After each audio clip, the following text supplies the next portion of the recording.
I had experiences in the undercover program. I worked in organised crime and drugs in Canterbury.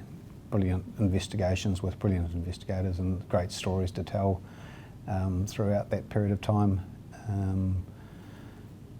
Operation Austin clearly was significant for New Zealand Police and for me personally, and for those that worked in the investigation. You know, it wasn't a proud moment as far as policing was concerned, but it was an important moment. You know, it caused us to reflect on a culture that we weren't and never have been proud of. It's not how we define ourselves. And important things were learnt about us as an organisation during that time, and Dame Margaret Baisley's work was important. Louise Nicholas's courage was critical, and to this day remains critical. You know, I'm full of admiration for people like Louise who stepped forward and in her case has dedicated her adult life to bringing about change when it comes not only to New Zealand policing culture but other organisations as well. And they are critically important people for the same reasons that they are highs, they are lows, because there are victims, right? So whether that's Louise and too many other victims around that time of Operation Austin, but you know, homicides, Lisa Blakey homicide in Canterbury back in 2000, you know, so they are highs in the sense that incredibly passionate, dedicated and skilled people pour themselves into getting to the truth of the matter.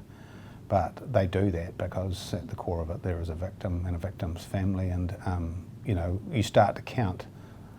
So Lisa was murdered, but there are so many people around Lisa who are also victims of that abhorrent behaviour, and that's what drives people. So the highs are the lows as well, because you live the pain that they experience, and as I say, that's what motivates you. And you can roll that forward into, I mean, Operation Dean's the 15th of March, 51 people slain and dozens of others. And you know, when you start to add them up, the number of victims directly impacted, but whole communities impacted for not only for that period of time immediately after the event, but it just goes on and on and on. You know, those people will have lost the 51 forever, and there won't be a day in their lives where they won't think about it. And there are literally teams of people in police and community who dedicate themselves to supporting those people. So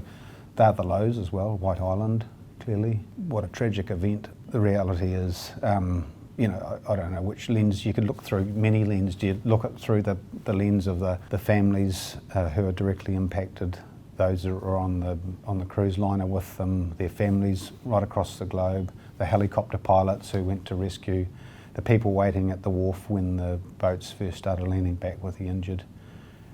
Incredible trauma, so they're incredible lows. And then what about the hospitals all around the country, and then into Australia, where some of the patients were repatriated and actually subsequently in some cases lost their lives. So you know, you can sometimes just be caught looking at it through the lens of the event on the day, but the impacts are deep and long, and many in our organisation and in other organisations and across communities are left with that burden for a long, long time. I've just tried to be the best I can be.